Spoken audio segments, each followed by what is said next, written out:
Hey, everybody, welcome to the latest edition of the Diamond Discussion. I am your host, Demetrius Woods, and today we're going to talk about the top 25 preseason college softball rankings. I'll give you all my hot take of the month, and we'll also answer some open book segment questions right from you guys. So, without further ado, let's get started.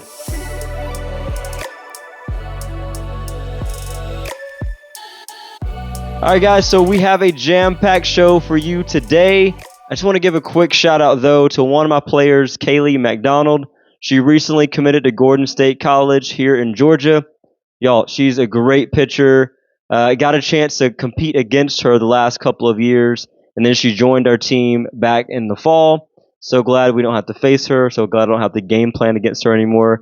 And she did a phenomenal job this season during the fall season here in the circle. Came around with the bat at the plate. She's an incredible shortstop, middle infielder as well. So all around ball player. Excited for her. Excited for what she's got going on in the future, including this spring season here with the Elite Diamond softball team. So again, quick shout out to K-Mac.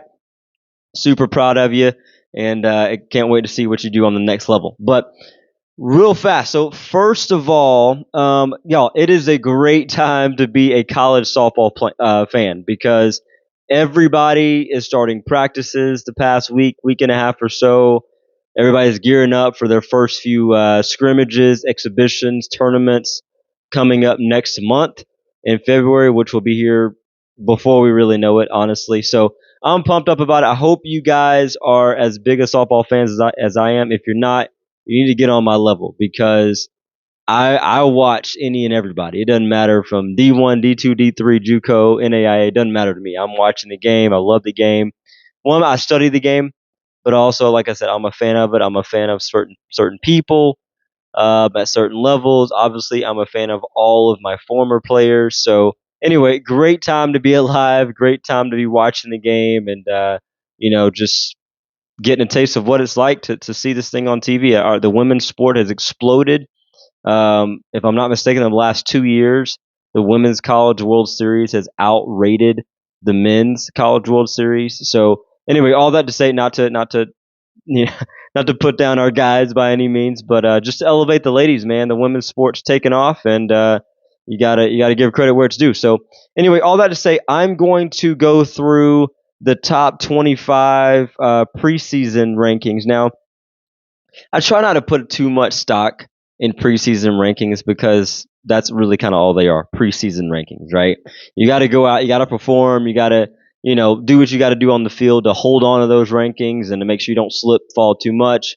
But there's also probably some unranked teams on here who've got something to say about this top 25 list. So what I'm going to do though is I'm going to go through this top 25 list with you guys, but I'm going to highlight about 7 or 8 teams, talk about them specifically. So starting with number 25, San Diego State. Florida's at 24. Louisiana is at 23. I'm going to stop there. So Louisiana Lafayette Raging Cajuns, man. Let me just tell y'all about them real quick. If you don't know, so Louisiana is a mid-major team. So Division One level, you got your majors, you got your mid-major team. So Louisiana Lafayette is kind of that, I would say, that juggernaut at the mid-major level, man. They're typically the highest ranked mid-major team in the country, and they recruit well. I'll just say it that way. They recruit well, and they have a strong, gritty team. I'm gonna talk about my favorite college softball team in a bit, which if you don't know, you're probably gonna know now. Actually, LSU Tigers. That's my team. And man, Louisiana gives LSU fits seemingly every single year in some capacity. And last year, they played the role of spoiler for LSU in the regionals. I mean, the LSU Tigers hosted the Baton Rouge regionals, right? And so the regionals, if you guys remember, if you don't know, the regionals where you got 4 teams, you play a 4-team round robin base, or 4-team double elimination tournament. And so LSU kind of went through the first 2 rounds with ease. One of those rounds beating Louisiana, actually. And so Louisiana dropped to the losers bracket. They had to beat LSU twice, and dang it, they didn't do it. And they did it in dramatic fashion last year. So anyway, Louisiana, man, they're one of those teams that you just you got to watch out for them. And they ended up going on to the Super Regionals last year. Had to go out to Seattle. Washington took care of them by way of sweep. But again, man, Louisiana ranked at number 23, forced to be reckoned with. Excited to see what they bring to the table again this season because they're bringing back some good talent, no doubt. Number 22, as I mentioned, Washington. Alabama sitting at number 21. Auburn, man, they're going to be a fun one to watch. Got to see them at the very beginning of last season over at UGA in Georgia, over in Athens, and then you got number 19 A&M, Texas A&M, Virginia Tech coming in at 18, South Carolina at 17, Oregon at 16. Oregon's a sleeper. I would say they're probably my biggest sleeper school. They snuck through the regionals last year. I can't remember whose regional they got through, but either way, they snuck through that regional, and I'm like, that's it was Arkansas. That's right. It was shoot, it was Arkansas. Arkansas was huge. Like I think Arkansas was ranked like maybe top 10 or 11, something like that, and Oregon got by them. So anyway, Oregon's gonna be my sleeper team this year. Like don't count them out by any means. So I'm excited to see what they got going on. But number 15, this this doesn't come as a shock to me. This may come as a shock to some of you who have followed softball in the past or at least looked at the rankings. But if you follow softball, this should not come as a sleeper. But the Nebraska Huskers, okay, coming in at number 15. Now, mind you, they were already a solid team last year. But of course, they just got the I would say the best player in the country. They just scooped her up. Now again, that was more of her decision, not as much of theirs. But Jordy Ball, right, most outstanding player last year at the Women's College World Series for Oklahoma, pitched her tail off. Obviously, she's a dog, man. She's a competitor, and so I would say this is more the Jordy Ball effect again. So she's making an already solid team, kind of one of those fringe top 25 teams. She's now making them a top 15 ball club because of her presence, and also because of some other recruits that have come in, and the elevation of the unit that they already had from last season too. So again, man, but you think about Jordy Ball though for a second. She had a 0.90 ERA last year. You heard that right, 0.90. And I think, man, who was it? Um, Kennedy, I think is her name. I need to look it up, but I think yeah, it is Kennedy. Kennedy is a pitcher for Stanford, and she's the only player who had a lower ERA than Jordy Ball. So 0.90, y'all. That's incredible. I'm excited to see what the Huskers bring to the table this year with her being the ace of the squad, and that grit and feistiness that she brings to that team. So anyway, that's number 15. Nebraska coming in at 15. We got Oklahoma State. They took a bit of a hit. Obviously, the transfer portal was not as good to them this year, I would say. But again, you never know. You never know what's going to happen on that front. Of course, they losing their pitcher to OU with the exit of Jordy Ball leaving OU. Oklahoma State also took a hit there. Utah, man, they were nice. Number 13 coming in on the country. But let's talk a little bit about my favorite squad coming in at number 12. Okay, number 12 happens to actually be my favorite number, but I don't really want LSU to stay there. I want them to, get better than 12 as the season progresses. But a couple of episodes ago, I had the honor, privilege, and pleasure to have Taylor Pleasance, the LSU shortstop, on the show. And if you haven't gotten to watch that one, man, it will totally worth going back and watching on YouTube or Spotify because, first of all, Taylor was an incredible interviewee. Her mom actually reached out on our YouTube channel and just expressed her gratitude and proudness for her daughter, which I thought was really cool. But yeah, anyway, so LSU, man, I'm pumped about them. If you watch that episode with Taylor though, she talked about the pitching staff. Obviously, yeah, I'm gonna say we because I'm a big fan. So we just got Kelly Lynch in the transfer portal from Washington. Obviously, Sierra Briggs and company They're holding down the outfield. Taylor, man, she's a beast there at shortstop, right in the middle of the lineup. Georgia Clark, man, just I can go on and on about the Gutierrez, man, everybody, on that LSU squad. We got some more speed, according to Taylor. We got some more speed coming in. So I'm pumped. I'm pumped to see where the Tigers go. I want to go. They actually come to Georgia uh, later in the season, I think it is. Yeah, they come to Georgia later in the season, so I want to see that series when they come to town. We'll talk about Georgia here in just a second, but LSU, man, that's my squad. But they're coming in at number 12, and hopefully they'll be ready to rock and roll as the season gets going. Baylor at 11, UCLA. I would say that I think this may be the first time in a long time UCLA is not in the top five. They were a solid 2 seed last year, so they may have taken a step back a little bit in the preseason rankings. But again, that coaching staff, that the aura around UCLA softball is, to me, is just as comparable to what Oklahoma has been in the last decade and a half or so. UCLA is right there in terms of that juggernaut type feel. We got number 9, which is Duke. Arkansas coming in at number 8. I think they're looking to they're coming back this season with a vengeance. I firmly believe that.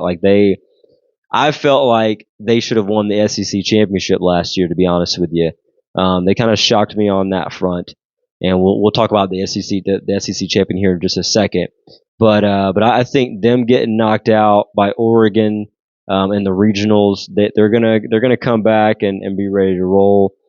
But number 7, let's talk about the number 7 team in the country here in the preseason, which is the Texas Longhorns. And which cool. So my travel softball team, Elite Diamonds, I took them 2 summers ago, back in 2022, out to the Women's College World Series. We're actually going to go again this June. But 2 summers ago, we got a chance to see Texas and Oklahoma State duke it out. And if I'm not mistaken, Texas had to beat Oklahoma State twice that night, and they pulled it off. They pulled it off, and I'll be honest with you, they made a believer out of a lot of us watching there live and in person. The excitement, Janae Jefferson and others, man, they were really fun. That was a fun team to watch. A fun team to watch, and Texas got knocked out by Tennessee this past season in the Super Regionals, but man, I think Coach Mike White, he's going to be ready to go. I think he's got a good group coming back, and actually, you know what? They only lost one player, I think, coming into this season. The transfer portal has made things very mobile, right, for a lot of players, and they can kind of, switch jerseys at the drop of a hat. Again, like Jordy Ball, she's heading for, leaving Oklahoma, heading to Nebraska. But Texas is gonna look just fine, I think, this season. I think their number 7 ranking is solid, and I think they got an opportunity to really move up that rank. There's some solid teams above them though in their rankings, so they're gonna have to work to move up. But I think they're the best Big 12 team out there. Which of course, Texas will be joining the SEC here soon. So anyway, all that to say, number 6 seeded the local team, which would be the Georgia Bulldogs, Athens, Georgia. And this is interesting because a lot of people are like, well, why? I've seen just some of the talking heads or people on X or Twitter or whatever you want to call it, talking about, Georgia's ranking. But if you look at what just took place in the offseason here, Georgia just grabbed a transfer from North Carolina and Clemson, a lefty pitcher and a righty pitcher, and y'all, they're solid. I mean, if you look at the tape on these ladies, like they're good. So their pitching staff just got a lot better. I think that I think their lineup can compete with anybody, for the most part. Maybe minus one team, but with most of anybody in the top 10, and let alone the SEC, I think they're right there. So, I think Georgia's another one that is going to be one to circle just to see kind of where they go. And I think SEC play is going to play itself out, obviously, and because Georgia's got a fairly tough schedule as well, to go through. I think I need to look it up again. They got some tough road games, some tough road series that will take place in the SEC. Also, for you local people or even folks that are passing through Athens or whatever, the UGA softball games are completely free to attend, which I think is really cool. So if you want to go get some taste of some good softball, and you're coming through Georgia, stop by Athens and go see the Georgia Bulldogs as they take on, various opponents with the current top 10 ranking. So figure I'd throw that little plug in there for the local ball club. So anyway, coming in at number 5, you got Clemson, rightfully so. Stanford coming in at number 4. I just mentioned Kennedy and just the dude. She was a hoss, man. Like, it was cool to watch her pitch. And Stanford made that Women's College World Series run last year. I think they might be right back in it. I think they might be right back in it because I don't know that they took a big hit at all coming into this season. So Stanford's going to be right there, but I want to plug in on the number 3 seed, okay, in this preseason mix, and that's the Florida State Seminoles. And y'all, first of all, congratulations to Coach Lonnie Alameda. She is going to be inducted into the NFCA Hall of Fame. So kudos to her. She's won nearly 800 games at this point in her career, and I think she's lost less than 200. So she's got 70-something percent winning percentage with that ball club, which is just mind-boggling to think about.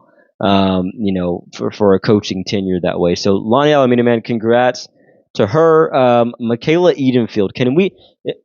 Y'all, if you do not know who Michaela Edenfield is, look her up immediately. Like, YouTube her, Google her, look her up on IG, whatever, man. But Michaela is a beast, y'all. She is 6'1" and owning the dish behind the plate.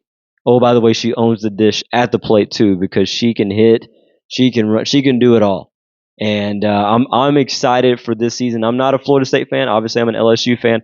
I'm definitely not a Florida State fan because a few years ago, as I mentioned to Taylor Pleasance on her episode a couple of weeks ago, Florida State came in and beat LSU in that Super Regionals to get to the Women's College World Series, which they eventually, I think they lost to Oklahoma that year, a couple of years ago. So anyway, all that to say though, man, Florida State is right there. And if you look at their numbers, man, they've been at the last 5 championship series of the Women's College World Series. They've been in 3 of them, right? So we had 2023, 2022, 2021. We didn't have anything in 2020 because of COVID, and then 19 and 18, right? They won it in 2018, and then they were in it against Oklahoma, I believe. Yeah, in it against Oklahoma in 2021, and then again last year in 23. So they're right there, and they have no reason. None of us have any reason to believe that Florida State's going to fall off of this thing. So I'm excited about what they've got going on, man. The number 2 seed, the Tennessee Volunteers, they're the highest ranked SEC team, obviously. And actually, we got 9 SEC. I say we because I'm also an SEC fan. So we got 9 SEC teams ranked in the preseason top 25. Now, again, a lot of it will flush itself out, and you may have 1 or 2 that fall out, or a couple more that join, or whatever, depending on how things go. But that's pretty awesome. A conference with 9 out of top 25 teams there. But they also got stronger. They picked up Sophia Nugent from Oklahoma, and I think she played in like 45 to 50 games with OU and had a relatively decent batting average at the plate. So Tennessee's going to be there. Tennessee's going to be there. They're going to be a problem. And they just won the SEC championship last year. I think they got a good shot to repeat on that front. But again, I know that the other 8 top 25 SEC teams have something to say about that, as well as the other teams that maybe not be ranked yet based on this preseason poll. So it's exciting stuff. And then, of course, the number one seed, rightfully so, the Oklahoma Sooners back to back to back champs right here, 21, 22, and 23. Very well could four-peat unless somebody else can knock them off. But man, you think about this. To me, Patty Gasso is the Nick Saban equivalent, right? I mean, Nick Saban just retired from an illustrious career at Alabama football, and I think when Patty Gasso finally decides to call it quits, she'll be beloved and revered just as much as Nick Saban is at Alabama. So, man, Patty Gasso just incredible. They've won six, y'all, six out of the last 10 Women's College World Series. You talk about dominance. Come on now. So, and I think they've been in seven, I believe, in the last 10 years, if I'm not mistaken, because they had that one year where UCLA got them. But yeah, anyway, so that rounds out the top 25 list. I'm like I said, I'm excited about this college softball season, man. I hope y'all will tune in and turn on the television, jump on ESPN, or if not, at least watch the highlights on YouTube of games of your choice. One, yes, you can study the game, and we can have that conversation about studying it and getting to learn more about it. But I just encourage you guys to watch it as a fan of the sport, because the sport has taken off. It's grown on so many levels. I'm a huge advocate for the game, and I just believe everybody should be tuned in, man. So I'm pumped about this. I'm excited to see how this top 25 shakes out as the season gets going. I know some upsets are coming. I'm excited for those. As long as it's not LSU, and so anyway, y'all, we're gonna take a quick break, and I'm gonna come back and talk about my hot take of the month for a brief moment, and then we'll go from there. So talk to you guys soon. Hey guys, thanks so much for pausing with us. I just want to take a quick moment to highlight my company, Impact Financial Alliance. We are very big in the financial services world, helping people with their investments and their insurance products, and making sure that you are protecting your family the right way each and every day. So if you're looking for something like that, if you need to know what steps to take to get your financial household in order, please give me a call directly or reach out to our page. Anything that you can do to connect with us, we'll answer and we'll pick up the call. So thank you so much, and let's get you back to the show. All right, guys, welcome back to the show. So I'm going to jump into my hot take of the month. I know we didn't have one back in December, but we did have one in November. And in that one, I talked about how I feel like a home run sometimes can be not beneficial for the offense if it happens too early or whatever. So you can go back and watch that one. But today, my hot take of the month is I feel like the single most exciting play to watch is a perfectly executed steal of home plate. Okay? Don't argue with me. You can argue with your mama about this, but don't argue with me, because here's the thing. I know some people are going to be like, no, dude, the home run, a grand slam, a triple play, stuff like that. Those are exciting plays, which they are. Okay? Don't get me wrong. They are exciting. But I'm talking about number one on my list is a steal of home plate. One, because it has to be strategic, right? You can't just go you can't just go steal any base. You have to be strategic regardless. But however, stealing home plate is not like anything else, in my opinion. Right? Think, for example, a home run. Okay, if you got somebody with good strength and that pitcher lays one up there fat for her, it's going yard. Period. That's what's going to happen. At the college level, travel ball level, doesn't matter. High school, middle school, even in some cases, the ball's going yard. Okay, not that that's easy to do, but you work hard enough on that daily to be able to have that opportunity. Triple plays typically happen for, how do I say this? So triple plays happen for one way it can happen is a boneheaded base running mistake. That happens sometimes, right? Or it's just the ball was hit at the right place at the right time for the defense. For example, like you got first and second, right? Ball hit down the line. third baseman backhands it, one step to third base bag, shoots it to second, shoots it to first. You got a, maybe a slow runner out of the box or whatever the case may be. Boom, you got a triple play, right? That to me, that's the easiest one that could take place, or a shortstop doubling, whatever. All of those are awesome, but stealing home, I think it's got to be executed perfectly. I think the coach has to be willing to give some rope on that, which ironically I'm about to mention a girl name that we call Rope on our travel team. But you got to have that rope. You got to have that leeway to do that, obviously. And it's also kind of reading. It's a lot of reading going on, right? Because what I think about is, obviously, you're gonna do this way more often with a righty batter in the batter's box, right, versus a lefty. So, but like you've got the batter, you've got the catcher, you've got the pitcher, you've got the runner at third and the third base coach and the coach in the opposing dugout, right? There's a lot of people involved and a lot of fooling that has to be done for this to be perfectly executed, right? And so that runner may be watching that throwback from the catcher to the pitcher. That runner may be watching, okay, does that pitcher turn her back to home plate, or as she receives the throwback from the catcher, does she turn left? Does she bend her left shoulder and turn towards first base, which ultimately for a split second she turns her back to the third base runner? Right, I'm giving secrets away right there, but again, those are things that we're thinking about, right? Is that catcher lobbing the ball back in? Is she snapping it back every time?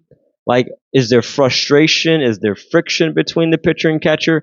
Right? There's a lot of different advantages I think that you're looking to, exploit, I guess, in terms of the pitcher and the catcher in that moment. And a lot of times, it's for me, and when it's been done with my players, honestly, the batter doesn't know it's coming, right? We don't really call that play out loud. It's more of an instinctive thing for the player. If we talked about it, okay, it's like, hey, I want you to watch this, or she sees it on her own, right? Because all of my players with speed, okay, um, all of my players with strong above average speed know that they got free reign to snag any bag, really. And I'm gonna talk about that in a second as well. But either way, the point is, I think that's the most exciting play in the game today. I'd love to hear y'all's feedback on this one because this isn't as controversial maybe as my first hot take of the month back in November, but this is one that I feel like deserves a little bit of conversation and dialogue. So give me your feedback. Let me know what you think about that in the comments section, whether it's on our YouTube channel, IG, wherever, and we'll see where we land from there. So, very quick segment on this one. We're going to take another quick break and hear from one of our sponsors, and we'll be right back, guys. Hey, everybody. Thank you for pausing once again with us. I want to take a quick second here to highlight Hike the Mountain, led by my father-in-law, Jay Thompson. And his slogan for the company is if you want to get from where you are to where you want to be, you must be willing to hike the mountain. There's so much truth in that, so much wisdom in that. But Hike the Mountain has been built to help companies with their culture environment, also help individuals with their personal growth as well. So if you're ever looking for anything like that, check them out at hikethemountain.org, or you can give them a call at 706-817-9774. Thank you so much. All right, guys, welcome back to the show again. So we're going to jump into the open book segment. I've got 3 questions directly from you guys. Excited about these 3 and talking through them with you guys real quick. So let's jump into this first one. This one's from Tammy P. And Tammy asks, do you ever give your players the green light to steal bases? So as I slightly hinted at in the previous session, that answer is a heck yes all the time. Like, I'm all in, man. When it comes to stealing bags, I'm there. Like, that's my thing. I love that. I recruit players that can, obviously steal bags on their own. But if I have a third of my team, 2/3 of my team, or whatever the number may be, that isn't a traditional player that steals bases with their, maybe former travel ball clubs or even at their high school teams, I am helping them get that mentality to go after and steal bases. Because here's the thing, my goal is very simple. Like, how do we get as many people in scoring position as possible? Right? Like, I want my batters to be batting often. Okay, if they're not leading off the inning, I want them to be at the plate less than two strikes with a runner on second and third or one or the other. Right? That's considered in scoring position at second or third or both. Right? So that's my goal. And so because that's my goal, like, I want to turn singles into doubles. Like, as in, I want a single to turn into a runner being standing on second base after maybe one or two pitches of that next batter's at bat, right? And here's the thing, man, because I know, the follow up, Timmy. You asked a follow up question. I'm not mentioning it right this second, but like, your follow up question was, do you feel comfortable answering this? Knowing that some of your opponents, watch the show. Heck yes, I feel comfortable in it because here's why. I trust my players, right? It's not me stealing the base, okay? Because the reality is the pitcher and the catcher and all that jazz, they got to be in sync and they have to be able to stop my players, right? And so one of my players right now, who, at the end of this past fall ball season, she batted leadoff for us. Big shoes to fill from, from our some of our previous leadoff hitters, Tabitha Mims, Kyra Dobler, who's going to be on the show next week, Maddie Speaks, whose show hit 10,000 listens. We've had some great leadoff hitters, Taylor Mixon. I can go on and on, name drop, but anyway, Rope though is as fast as they come. And the batter that I had batting after Rope, Aaron, we call her EJ. Like, she might be faster. I don't know, right? But either the point is that if they're on, they've got their green light. And I'm a little. You can call me weird or haphazard or whatever you want, dangerous, whatever you want to call it. But like, those two players got the green light to steal third if they want. You know what I mean? I know that's not normal, but in terms of a green light though, Tammy, absolutely, my players have that one. And unless it's a situation where we're trying to play a little bit of caution, or of course if we're up by a lot and we're just going station to station. But the green light is definitely on a lot. So that's the answer there.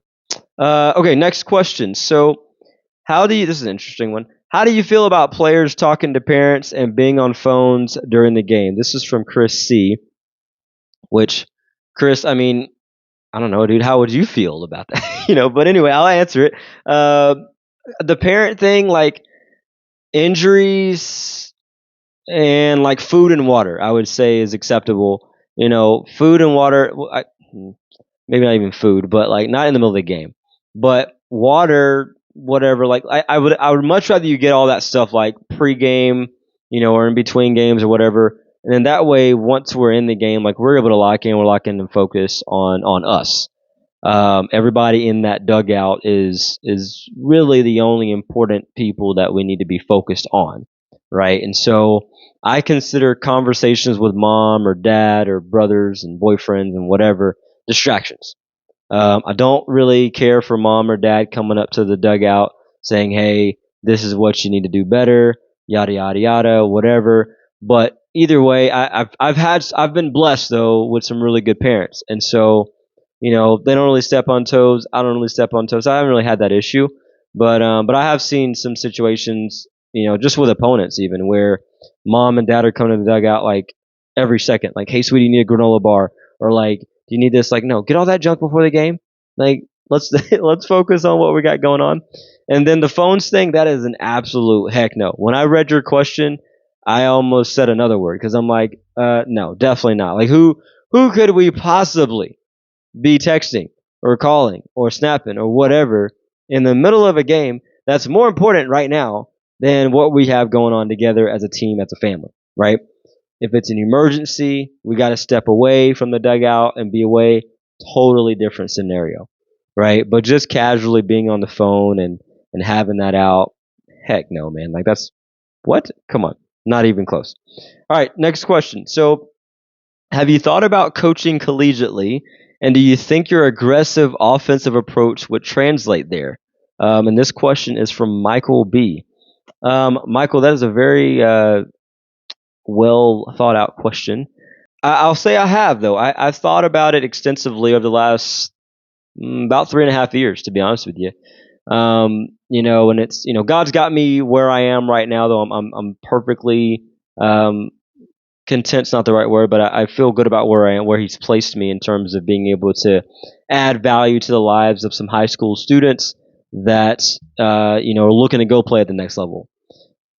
With that being said, there have been some opportunities that have come my way to coach collegiately and to join some various coaching staffs, and of course my family and I, we've decided not to accept those opportunities for various reasons, but it's definitely something I've considered. Heavy, some more heavy than others. I'm always flattered and honored for that opportunity, but right now this is where I am, and this is where we're going to be for a little while. So, and then as far as the aggressive approach, I absolutely think it could. So, and here's why I feel that way. So I think we're knocking on the door, like our travel softball program over the last 4 years. I think we're not 4.5. I guess we're knocking on the door of playing nearly 50 games, I believe, against collegiate teams, JUCO, D3, NAIA, and Division two schools, and we fared okay. Like we're 500ish, I think maybe just below 500 team against the colleges that we've played, and I've stayed on the aggressive, approach even in those exhibitions. Now we may not be getting those collegiate teams' best shot because they're looking at us just as a warm up scrimmage, and I understand like I'm getting my players up for the game. The coaching staffs of the colleges, they may or may not be. They may be saying, "Hey, listen, we're going to work on some things. We're going to grow. We're going to get better today, and in these areas, whatever happens, happens." They may not care as much because they're playing a high school travel ball team, right? So it's in their minds, it might be kind of a lose lose thing, right? Of like, okay, if we win, yeah, we should have won, and if we lose, then oh boy, right? But anyway, all that to be said, that's kind of beside the point. The point is, I think my aggressive approach would stick because I've used it thus far in these exhibitions, and it's worked. As I just mentioned, I'm looking to get runners in scoring position, right? I'm looking to see what can my batter's batting average be with the runners in scoring position as often as possible. And so my aggressive approach includes obviously stealing bases. Like we're going to test arms. You're going to need to throw me out a couple of times before I'm like, okay, we're going to dial it back, right? We're going to bunt on the corners.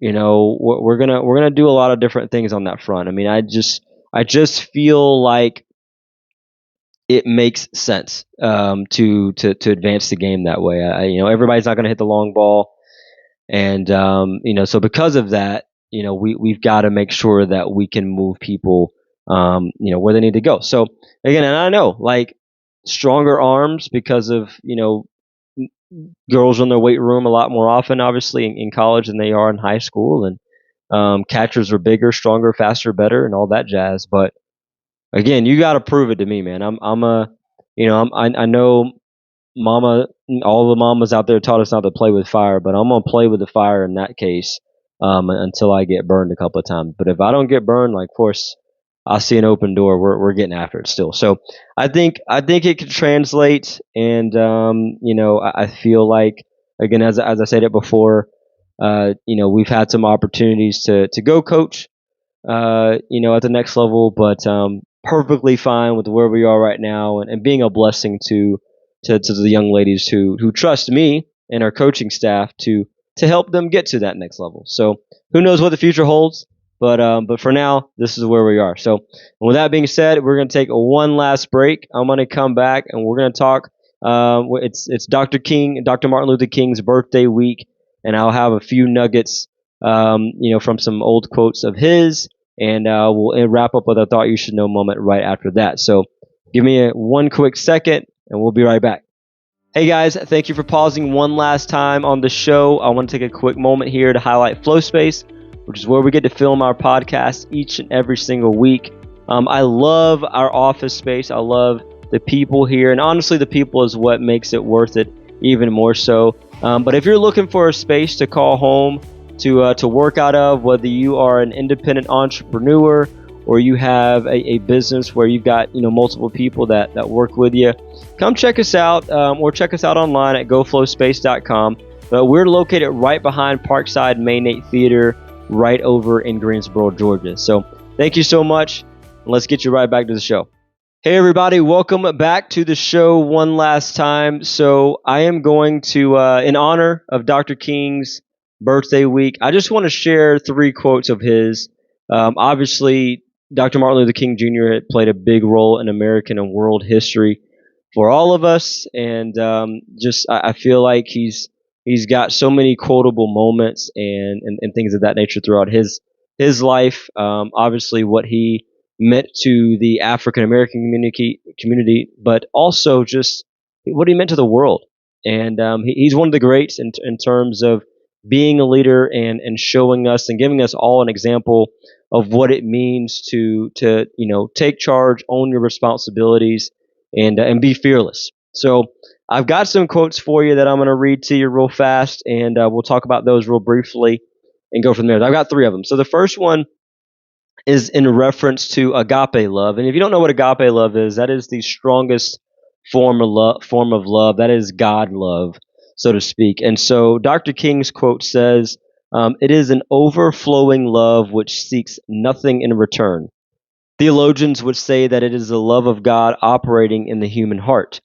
And when one rises to love on this level, he is able to love the person who does the evil deed while hating the deed that the person does. And I think that's a very, very powerful thought, because there's a lot wrapped up into that one quote. But just looking at the very end of that, he's able to love the person who does the evil deed, right, while hating the deed itself. And I think there's another old adage in the Bible, right, that, he who hasn't sinned cast the first stone, right? And at the end of the day, guys, we're all sinners, right? We all fall short of the glory of God and that kind of thing.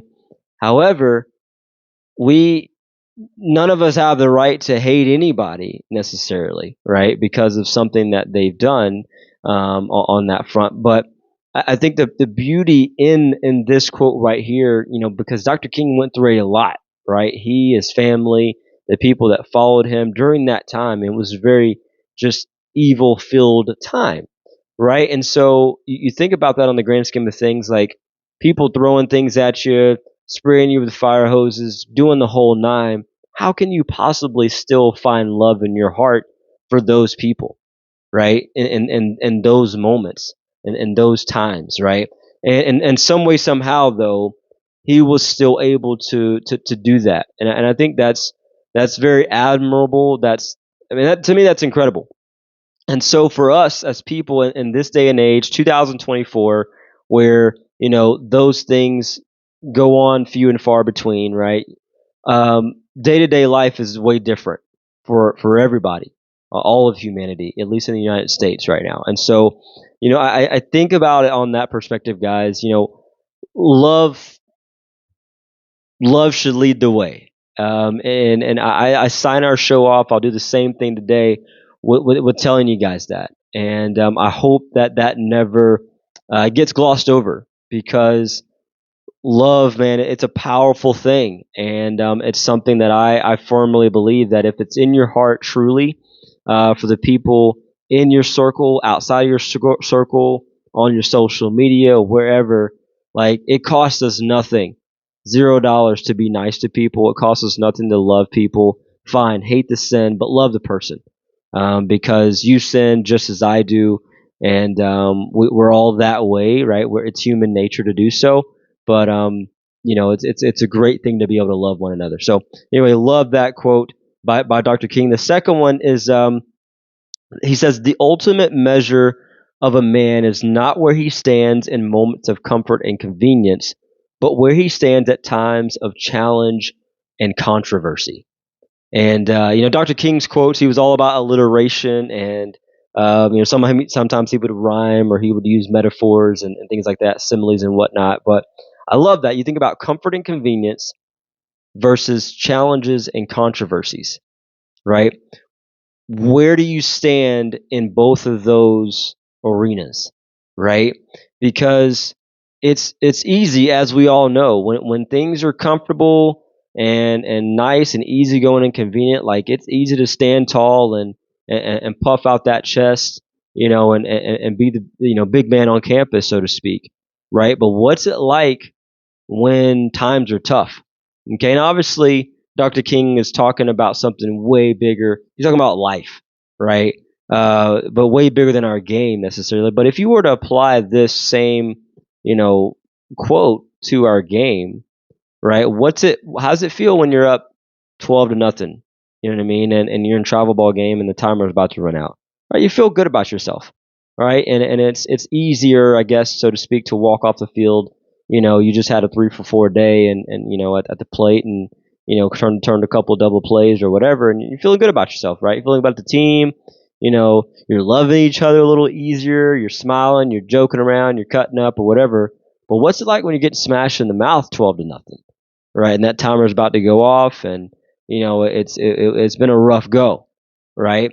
And so I think that you truly find out what people are made of, because and it's about our mindset in those moments too, right? Like it really, I say too, or also like really that's the main thing. It's about our mindset in those cases, because can you still stand tall, have that chest out, have that confidence in who you are and who you can be, and in your game and all that jazz, even when you're getting punched in the mouth 12-0 or whatever the case may be. So I think that's one that we can certainly hang our hats on rather in terms of our character. I think it's important that your character is revealed through times of trials and tribulations, right? Not necessarily when life is, kind of a walk in the park.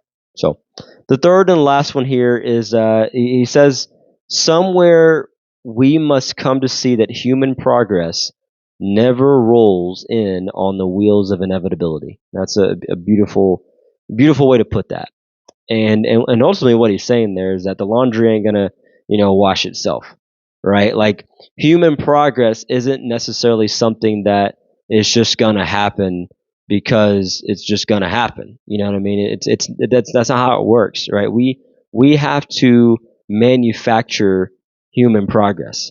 And for you on a personal level, you can apply this same thing, right? You have to manufacture your progress. Like you're not just gonna boom pop up one day and find yourself right where you want to be.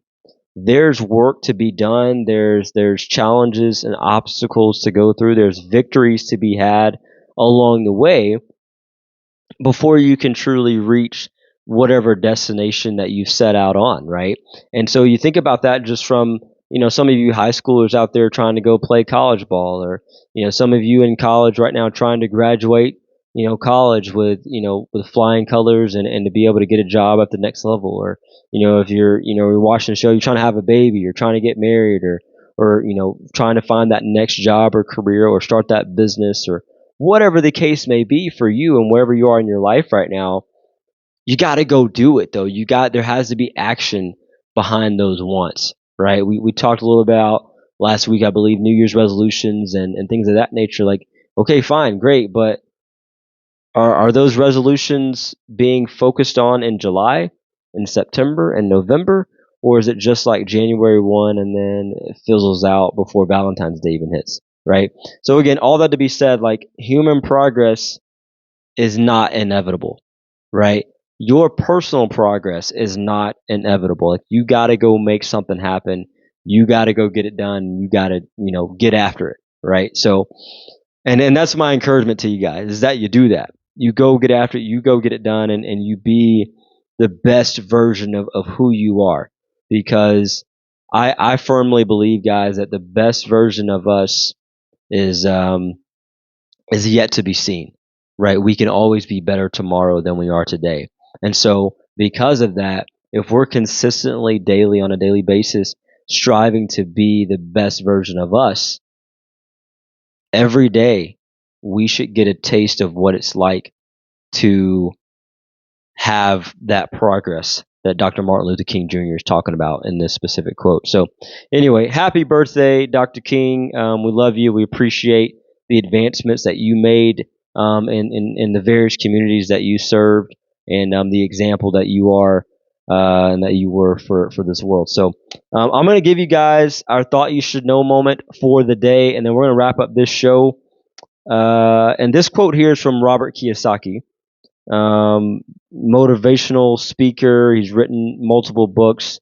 Rich Dad, Poor Dad is one of the infamous ones there. But Robert Kiyosaki says here, he says, losers quit when they fail, and winners fail until they succeed. And I could just say that, and you'd probably understand it, right? But to elaborate on that just a little bit, like losers, okay, and again, losers in this sense aren't what's happening on the scoreboard. Okay, you may have teams out there, and just kind of tie this back into our game. You may have teams out there who consistently lose, right? Or they're a 500 team, or they're, they win 20% of the games. It doesn't really matter, right? This is mindset losers. And kind of even just going back to what I was talking about human progress on Dr. King's quote there. This is mindset, okay? Losers are also quitters. And I don't know about you guys, but I don't like being around quitters, right? Quitters, to me, they should have never started, really. Because, not with me, you shouldn't have. Because I'm somebody who wants to see things through to the very end. And if I'm getting my butt whipped, like, we're going to take it. Like, I ain't quitting. Like, we're going to go and go and go until that final buzzer sounds, or until that timer goes off, or until that very last out is made by our opponent, or whatever the case may be. So we're getting after it. Winners fail until they succeed, though. That's the part I want to harp on the most as we wrap up here, because if you think about it from that perspective, guys, winners have to go through challenges just like losers. The only difference is losers give up somewhere in the middle, right? Winners grind and grind and grind and grind and grind until they finally have that breakthrough, right? Think about a former player, Kanaya Robertson. Hopefully we'll have her on the show in the next months or so to come. But she just pledged. She's at Payne College right now playing softball, getting ready for her second season, and she just recently pledged in the Delta sorority, and her name amongst her sisters is Breakthrough. And she, my gosh, she's the epitome of that. I mean, she's broken down so many barriers and walls and things of that nature. But but I think about it from that perspective, though. Winners fail until they succeed. They fail until they finally have that breakthrough moment, right? And the image in my brain a cartoon image in my brain that I think about from a breakthrough standpoint is that, like, you think about a loser. Like, you go out, let's just say we're digging for gold, right? And that loser is going to dig and dig and dig, and then at some point they're going to get tired. They're going to throw the shovel down. They're going to walk away from it, right? And just on the other side, maybe it took only 2 or 3 more digs, and there was that pot of gold, right? But the winners are going to dig and dig and dig and dig until they find that pot of gold, until they have that breakthrough moment, right? That's what Robert Kiyosaki is talking about right here. And so, guys, in terms of applying this to your life, apply this to the classroom, apply this to the field, apply this to your winter workouts, apply this to every aspect of your life that you possibly can. Because at the end of the day, man, we want to all be winners in some capacity.